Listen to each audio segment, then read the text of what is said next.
Oke teman-teman, kita kembali menjelajahi Canva ya teman-teman. Dan sekarang kita akan mencoba mengeksplor Canva untuk presentasi. Namun sebelumnya saya mau nunjukin dulu nih potensi Canva di salah satu tempat saya berburu dolar, yaitu Fiverr ya, sebagai seorang freelancer ya. Jadi Fiverr ini adalah freelance marketplace ya, tempat saya menjual jasa. Meskipun di sini saya menggunakan Adobe Illustrator, namun saya sangat juga merekomendasikan bagi teman-teman yang menggunakan Canva untuk juga terjun di sini ya.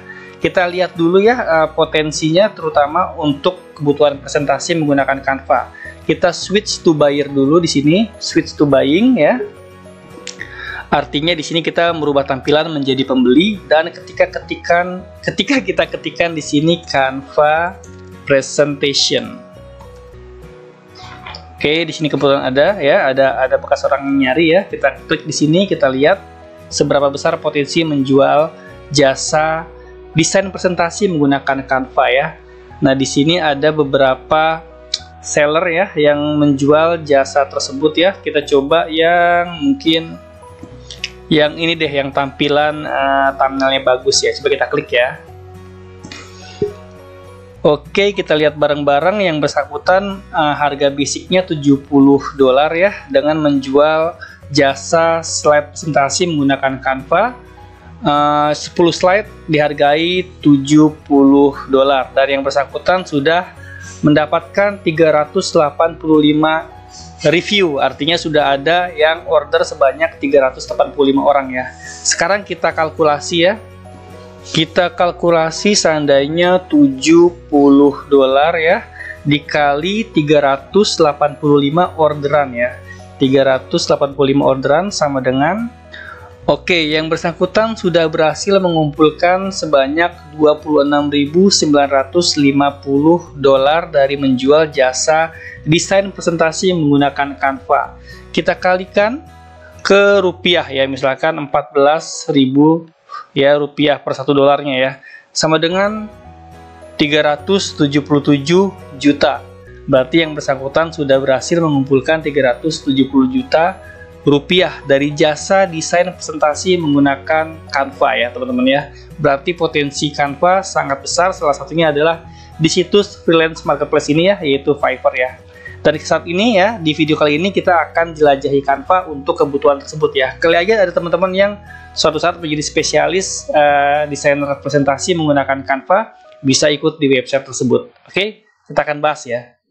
Assalamualaikum warahmatullahi wabarakatuh. Selamat datang kembali di channel Erwin Wira, dan kita kembali ke playlist jelajah Canva. Sekarang kita memasuki bagian presentasi Canva atau Canva untuk kebutuhan presentasi teman-teman ya.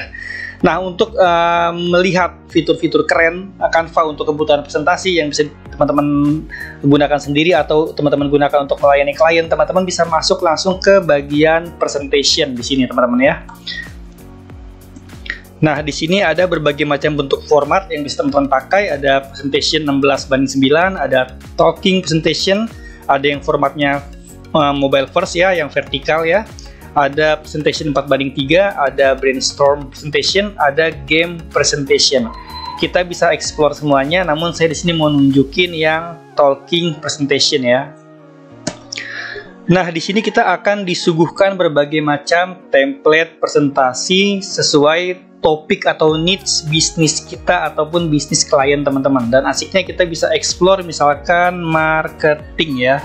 Misalkan klien teman-teman ingin membuat presentasi untuk kebutuhan marketing mereka, kita bisa explore di sini.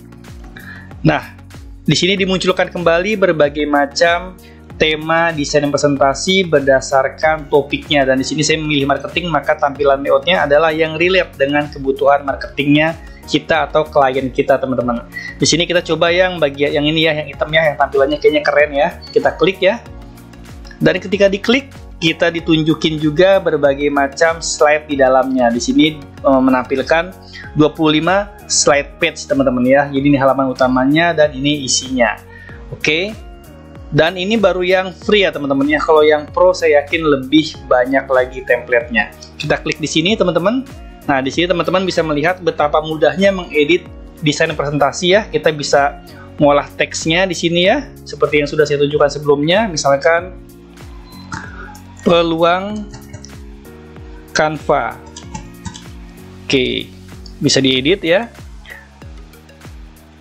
Oke, semua elemen ininya pun bisa kita rubah-rubah ya.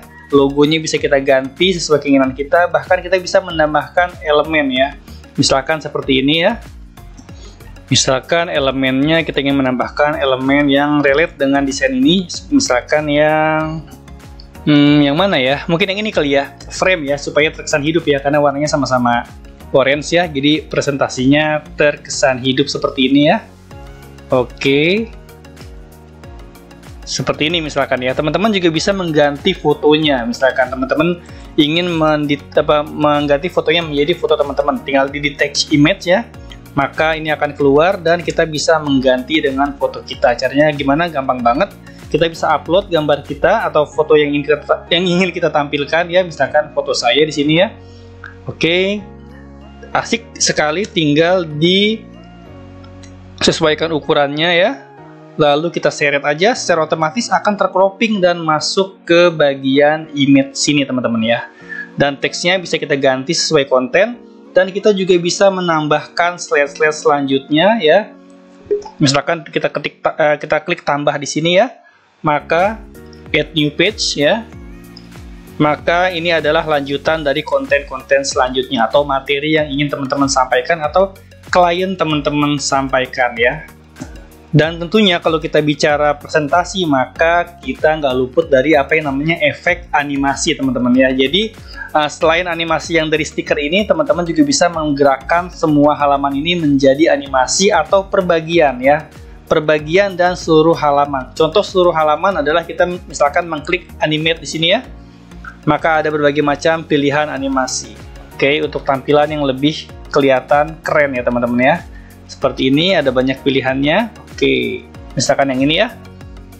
Oke, nah selain selain animasi secara keseluruhan di halaman utamanya, kita juga bisa menganimasikannya per elemen. Contohnya misalkan kita ketika mengklik teks ini ya, maka di sini akan muncul animation text. Jadi animasi teksnya bisa kita buat beda sendiri. Oke, seperti ini ya.